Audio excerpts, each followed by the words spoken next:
माननीय सदस्य जयराम जी बोलिए, बोलिए आप, बोलिए।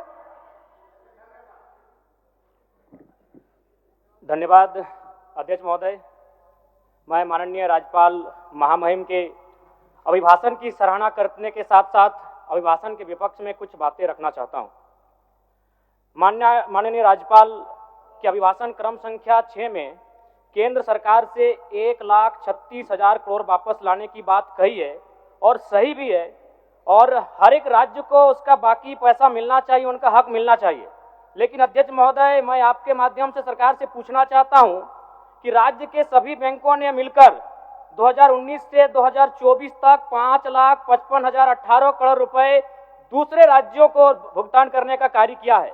बैंक में जो पैसा डिपॉजिट होता है वो दूसरे स्टेट को जाता है, और अगर अभी देखा जाए तो झारखंड का सीडी रेशियो मात्र 36% है, जबकि आप तुलनात्मक अध्ययन करें तो आंध्र प्रदेश का सीडी रेशियो 110 के आसपास होता है, तमिलनाडु का सीडी रेशियो 115 के आसपास होता है। अगर और सबसे महत्वपूर्ण बात कि बैंकर समिति के अध्यक्ष माननीय मुख्यमंत्री होते हैं, अगर इस पैसे को हम लोग बचा के अपने राज्य में ले आते हैं तो लोन के माध्यम से यहाँ के युवा, यहाँ के महिलाओं को अगर निर्गत कराते हैं तो बहुत बड़ी समस्याओं का निदान होगा। इसलिए मैं चाहता हूं कि सत्ता का ध्यान इस ओर आकृष्ट हो।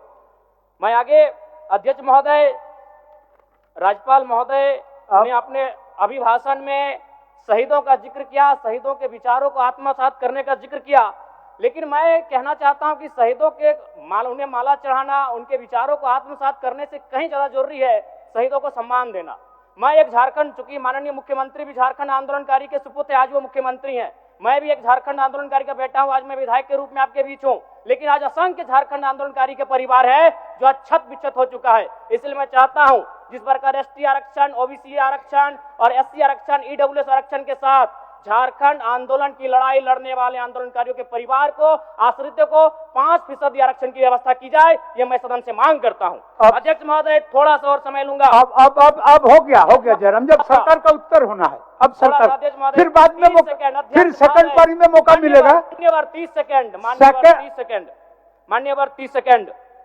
चलिए बोल लीजिए। राज्यपाल महोदय के अभिभाषण में इको टूरिज्म डेवलपमेंट कॉर्पोरेशन निर्माण की बात कही है, जो कि सराहनीय है, और मैं चाहता हूं मेरे क्षेत्र में एक पारासनाथ में पुत्री गढ़ी आता है और तेलिया डैम आता है, उनका उस दिशा में भी डेवलपमेंट करने की दिशा में आगे बढ़ा जाए। और सबसे महत्वपूर्ण बात जो झारखंड के नाम में छुपा है, झाड़ और खंड, झाड़ यानी जंगल, खंड यानी जमीन भूभाग, ये एक बहुत बढ़िया संबोधन अभिभाषण रहा महोदय, जिसमें उन्होंने जीएम लैंड की जो रसीद 2017 में रोकी गई थी उसकी रसीद पुनः काटी जाएगी। लेकिन मैं साथ ही साथ यह भी चाहता हूं, क्योंकि झारखंड में जितने भी उद्योग स्थापित हैं, चाहे वो रांची का एचईसी हो, सिल्ली का हिंडाल्को हो, सरकार का उत्तर माननीय मुख्यमंत्री जी, यदि 20-25 वर्षों के बाद उन उद्योगों की जमीन खाली पड़ी है, माननीय मुख्यमंत्री जी, वापस कराई जाए, मैं आपसे ये मांग करता हूँ। धन्यवाद।